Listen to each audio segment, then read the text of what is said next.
Yang saya hormati anggota DPR RI Ibu Hajah Nuskati Ali Baal dari fraksi Gerindra. Yang saya hormati anggota DPR RI dari fraksi Partai Demokrat Bapak Dr. Haji Soehardi Duka, yang sejak tadi beliau mengawal kami dari Mamuju sampai ke sini. Beliau anggota juga spesial, anggota Komisi 4, yang setiap hari selalu mengingatkan kami tentang potensi kelautan dan perikanan Provinsi Sulawesi Barat. Yang saya hormati Bupati Mamuju Bapak Haji Habji Wahid, terima kasih. Yang saya hormati Kajati Sulawesi Barat Bapak Darmawel Aswar. Yang saya hormati Kabinda Sulawesi Barat Bapak Bagus Suryo Nugroho SE. Yang saya hormati Komandan Kodim Mamuju Bapak Kolonel Infantri Suwitno. Yang saya hormati Dan Lanal Mamuju Bapak Laude. Bapak Ibu sekalian, para perwakilan nelayan, pembudidaya, dan pelaku usaha sektor kelautan dan perikanan, seluruh masyarakat Pulau Kokongan yang hari ini saya lihat sangat antusias menyambut saya. Satu kehormatan bagi saya merasa sangat diterima di pulau ini, khususnya dan seluruh Provinsi Sulawesi Barat secara umum. Saya terharu melihat kebesaran wilayah Indonesia, potensi samudra kita. Saya diberikan informasi dengan Direktur Jenderal Tangkap saya, hadir di sini, Bapak Zulfikar.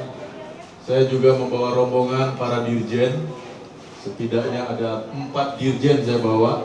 Dirjen Pengelolaan Ruang Laut, Bapak Aryo Anggono, Dirjen Perikanan Budidaya, Bapak Slamet Subiakto, dan Dirjen Pengawasan Sumber Daya Kelautan, Bapak TB Hairu. Dan saya membawa 3 orang staf khusus, Saudara Andrew, Ibu Putri, dan Saudara Dr. Sapri. Masih ada rombongan lainnya yang saya mungkin tidak bisa sebutkan satu persatu. Yang jelas Bapak Ibu sekalian, saya hadir pertama kali ini sejak COVID, baru mulai bisa keluar Jawa, dan tujuan pertama saya adalah di Provinsi Sulawesi Barat.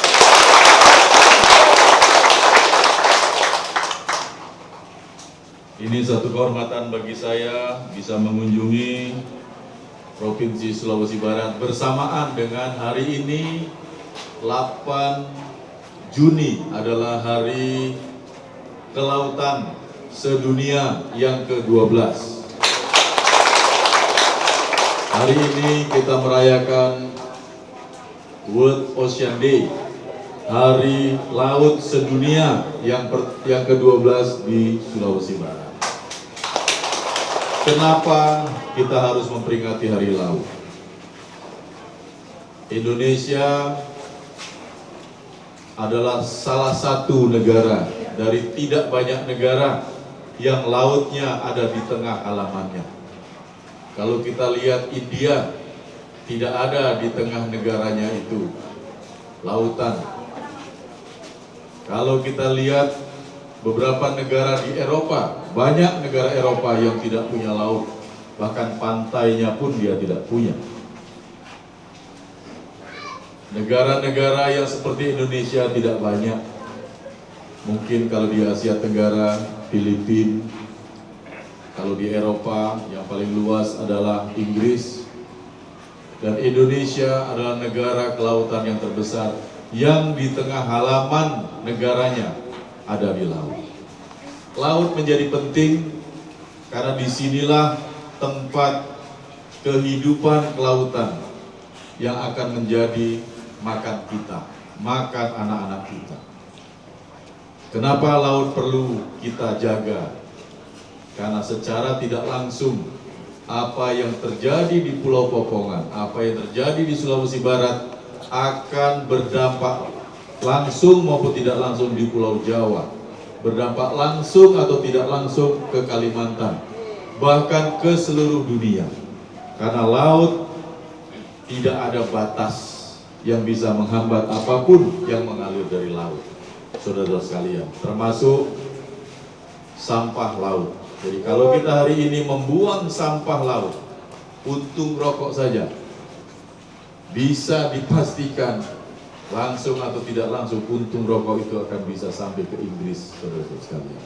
Makanya menjaga laut adalah satu kepentingan buat kita, khususnya kita negara yang diberi anugerah yang besar. Menjaga laut tidak hanya sekedar airnya, kebersihan airnya, tapi menjaga biotanya. Disinilah tempat tumbuh dan hidupnya ikan-ikan, beranak berkembang biak. Terumbu karang ada di daerah kita. Dengan terumbu karang yang terawat, oksigen akan lahir dengan besar. Satu pohon, kalau kita menanam satu terumbu karang, sama saja kita menanam 20 pohon. Begitu juga mangrove. Satu pohon mangrove sama dengan 4 pohon biasa yang ada di daratan. Begitu hebatnya kekuatan laut yang kita miliki. Saya melihat ini dan saya sangat yakin masyarakat Kepulauan Banggai Balakan ini punya keinginan besar bagaimana bisa memanfaatkan itu. Saya melihat potensi saudara-saudara sekalian untuk kaya, tidak perlu menunggu pabrik ada di sini. Anda hanya perlu fasilitas bagaimana mengelola, menangkap ikan dengan baik, dan begitu sampai ke darat bisa disimpan dengan baik. Tadi usulan yang disampaikan oleh saudara Abdul Muin, benar Pak Abdul Muin ya? Saya yakin ini sebagian daripada keinginan seluruh masyarakat Banggai Balakan. Ini yang perlu didekati. Mungkin tadi saya mendengar tidak ada atau yang belum sampai dapat undangan, jangan kecil hati. Kami melihat Pulau Popongan ini hanya sebagian daripada seluruh gugus pulau yang ada 16 pulau di sini. Kami akan membantu saudara-saudara sekalian semaksimal yang kami bisa. Dalam kondisi COVID, seolah-olah kita terhenyak dengan hantaman musibah dunia ini. Tapi saudara-saudara sekalian, kita harus bersyukur karena sektor kita di dunia sangat dibutuhkan. Dari data yang kami miliki, sektor perikanan dari tambak sampai perikanan tangkap sangat tinggi permintaannya di dunia sampai sekarang. Bagaimana kalau ternyata di Indonesia juga meningkat? Saya sangat yakin permintaannya akan lebih banyak lagi. Dulu saya agak khawatir 2 bulan yang lalu bagaimana begitu COVID masuk ke Indonesia akan jatuh harga-harga. Memang kalau Anda lihat di medsos beberapa wilayah bahkan dari Sabang sampai Merauke banyak keluhan jatuhnya harga ikan, jatuhnya harga hasil tambak. Tapi ini semua hanya karena kepanikan sesaat. Harga udang sebagai misal yang dulu sempat jatuh di bawah Rp35.000 per kilo dengan ukuran 100 ekor per kilo, sekarang sudah menginjak di angka 60.000, di atas harga rata-rata sebelum COVID. Ini adalah keunggulan kita. Hasil laut sekarang tadi sudah mendapat masukan, sudah menjadi catatan bagi kami. Pulau ini bisa menangkap ikan, tapi kalau menangkap tidak ada yang beli juga tidak ada gunanya. Tapi kalau untuk membawa pembeli sekarang juga saya yakin tidak mudah. Makanya yang paling penting setelah ditangkap bagaimana kita bisa disimpan Sudah menjadi catatan kami tadi, cold storage harus dibangun. Jangankan di pulau ini, di Sulawesi Barat saja belum ada bantuan cold storage. Ini yang sudah disampaikan oleh Ibu Ruskati dan Pak Suhardi setiap saat kepada saya, Pak, kami butuh cold storage. Insya Allah, tolong ini dicatat. Banyak cara. Memang kalau mengandalkan APBN, tidak semudah itu, karena APBN juga tidak begitu besar mengintervensi. Tapi banyak cara lain. Kami sudah punya rumus-rumusnya. Kita punya ada anggaran BLU yang di KKP. Ini bisa diberikan nelayan kepada nelayan tanpa agunan selama ada kegiatan. Dan tidak memberatkan nelayan. Yang jelas, Anda berhak terhadap dana itu. Cuma untuk tidak memudahkan atau untuk tidak membuat Anda terlena, tetap ada ongkos untuk kembalinya. Yang jelas tidak besar, tidak sulit, dan tidak sesulit di bank-bank yang ada. Kita juga punya KUR, kredit usaha rakyat, yang bunganya hanya 6%. Nelayan belum banyak tahu tentang ini. Ini peran kami sebagai negara. Saudara-saudara sekalian, Pak Gubernur, terima kasih atas sambutannya. Ini adalah hal yang memang seharusnya kami setiap pejabat negara lakukan. Di mana rakyat membutuhkan harus hadir di tengah-tengahnya. Pada saat Presiden Joko Widodo menugaskan saya sebagai Menteri Kelautan dan Perikanan, ada 2 tugas besar yang beliau minta kepada saya. Yang pertama, membangun komunikasi kepada nelayan. Sampaikan kepada nelayan, ceritakan, selesaikan masalah-masalah mereka. Yakinkan bahwa negara hadir bersama mereka. Itu intinya. Yang kedua, bangun perikanan budidaya. Perikanan budidaya tidak hanya tambak, termasuk budidaya di tengah laut, lobster yang tadi diminta, insya Allah tidak akan lama lagi. Tapi Pak Gubernur tidak usah repot-repot. Bapak cukup tugaskan kepala dinas provinsi Bapak. Pak Bupati juga tidak usah repot-repot, cukup tugaskan kepala dinas.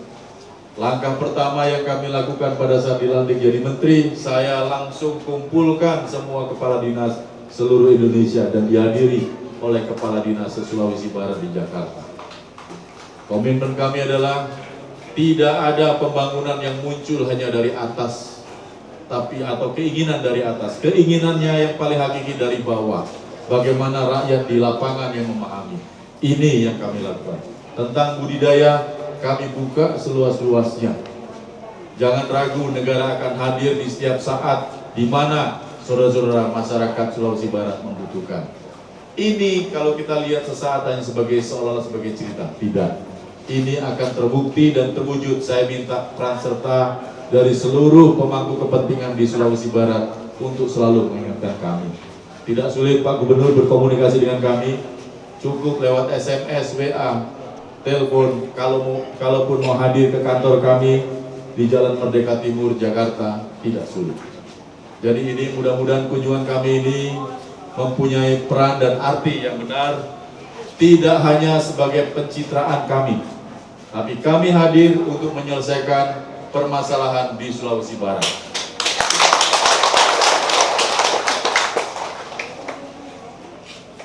Dengan memperingati Hari Kelautan Sedunia, akan menunjukkan komitmen pemerintah Indonesia akan pentingnya laut sebagai sumber kehidupan. Tapi tidak hanya sebatas pemerintah, tapi dari atas sampai ke bawah, dari Jakarta sampai ke Mamuju, bahkan sampai ke Pulau Popongan. Itu menjadi tanggung jawab bersama. Dengan laut yang bersih, alam akan terjaga, dunia akan terjaga, kita semua akan hidup dengan kebaikan. Bapak Ibu sekalian, Pak Gubernur, kami siap membantu Sulawesi Barat dengan program-program yang kami siap lakukan. Di sini ada Dirjen Tangkap, beliau menyampaikan kepada kami bahwa kapal-kapal nelayan masih banyak yang kurang untuk bisa melaut. Tidak usah ngomong laut sampai keluar perbatasan negara, laut antara Selat Makassar ini saja masih banyak yang belum dioptimalkan, padahal potensinya besar. Saya butuh peran nelayan-nelayan yang aktif, kelompok-kelompok nelayan, Anda tidak sendirian. Anda ada di bawah kepemimpinan Bapak Presiden Jokowi dengan Menteri Kelautannya saya. Jadi kami harap kita siap membangun perikanan di Sulawesi Barat dengan membuat dan mewujudkan langkah-langkah bersama program Hari Laut Sedunia dengan moto Laut Bersih, Ikan Sehat, dan Masyarakat Sejahtera.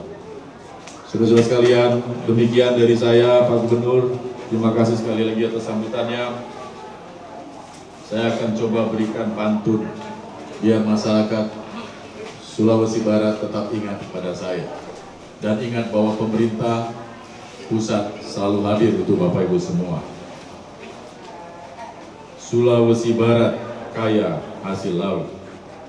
Lihat nelayan melaut dengan gembira. Mari bersama kita jaga laut agar terwujud masyarakat yang sejahtera.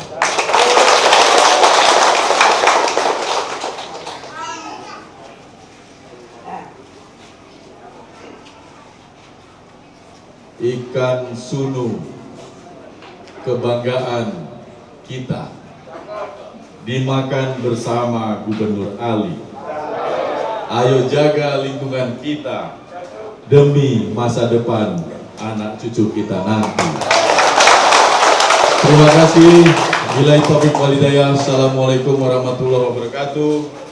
Sekali lagi saya ucapkan selamat Hari Laut Sedunia ke-20. Menjaga laut, menjaga keberlanjutan, meningkatkan ekonomi masyarakat sampai masyarakat sejahtera. Demikian dari saya. Salam hormat dari Jakarta. Merdeka!